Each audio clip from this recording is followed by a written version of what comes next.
Hi class, my name is Liliana Johnson and today I'm going to be talking to you guys about puppy mills in America and how adopting dogs from shelters is a lot better of an option than buying a dog from a puppy mill or a pet store.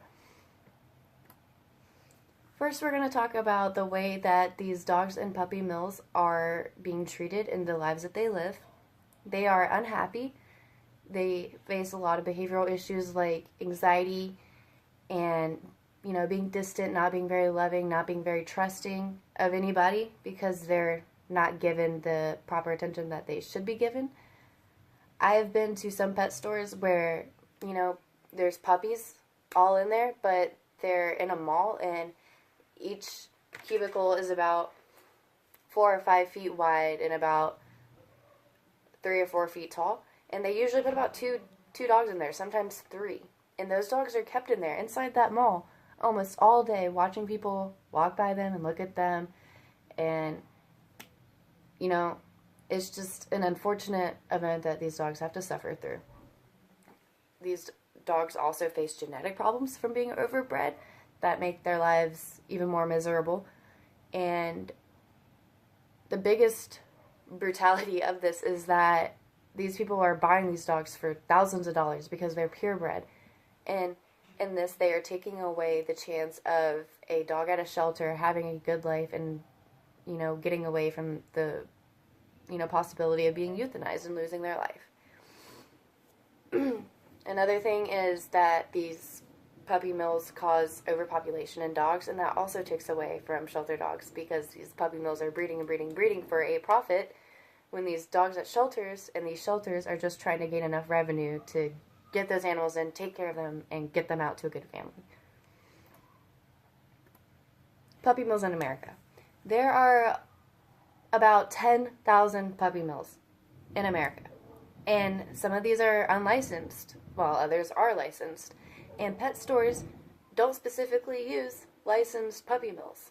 They have been known to buy dogs from unlicensed puppy mills. The biggest part about, puppy mills in America is, like I said before, the suffering of these dogs when they're being bred and, sold. One thing that they face before they're bought is transportation. A lot of them face having to be transported across the country or a few states away and being in a locked cage in a van for hours on end with very little food or water to none, no interaction, barely being walked, if not at all, and having to lay in their own feces because of that, or, gaining more behavioral issues from this, not trusting, being anxious, being unhappy.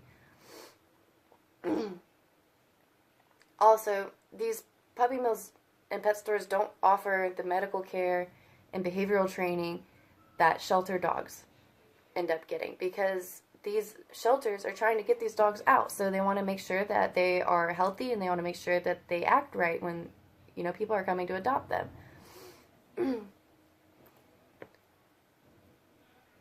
A lot of times dogs from puppy mills face genetic mutations or problems from being overbred, and these kind of issues can include respiratory infections, skin infections, heart and liver and kidney disease.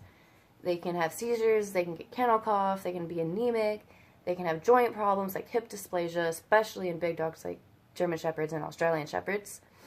And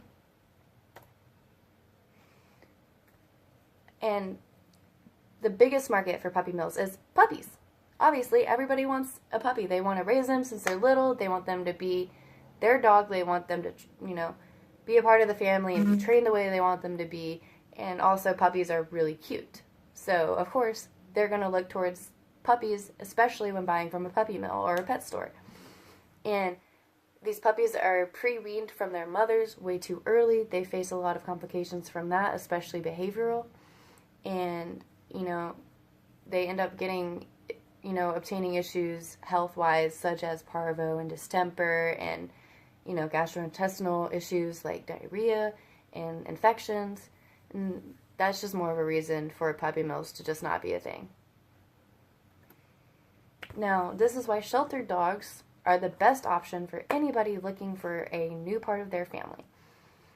Shelter dogs face euthanasia every day, and a lot of them are put down. Thousands of dogs in shelters are put down every day. Now, my money has always gone towards animal societies because usually they are no-kill, and they will, advertise their shelter dogs and try to get them out as much as they can, tell stories about their dogs, put them on social media, do everything they can just to make sure these dogs are put out. And the only time they do euthanize these animals is when they have an illness that is taking away from their, happiness, or that they're suffering from that can't be fixed, like cancer. And these shelter dogs face pretty unhappy conditions. Like, they're stuck in a cell all day. They get fed maybe once or twice a day. They're given water maybe once or twice a day. They don't have a bed to sleep on most of the time. They sleep on a cold floor. They get walked maybe one time a day. And, so that's just more of a reason for people to come and adopt these dogs. And the last thing is the benefit of, adopting these dogs. Even though they don't have good conditions, it's because the societies don't have revenue to give them better conditions. So the next thing we're going to talk about is how we can fight back against that. The best way to fight back against all of this is to make sure that animal shelters and societies are gaining revenue to take care of their dogs, and to make sure that they don't have to euthanize them, to make sure they can get the medical treatment they need and to help them get adopted into families. So this can be done by volunteering. This can be done by donating, and you don't have to donate money. You can donate beds. You can donate blankets. You can donate food and treats, anything that these dogs might need. And these dogs at these shelters are a lot cheaper than the dogs in puppy mills and pet stores. And they're just as lovable and just as cute. And that is why shelters. Thank you for watching.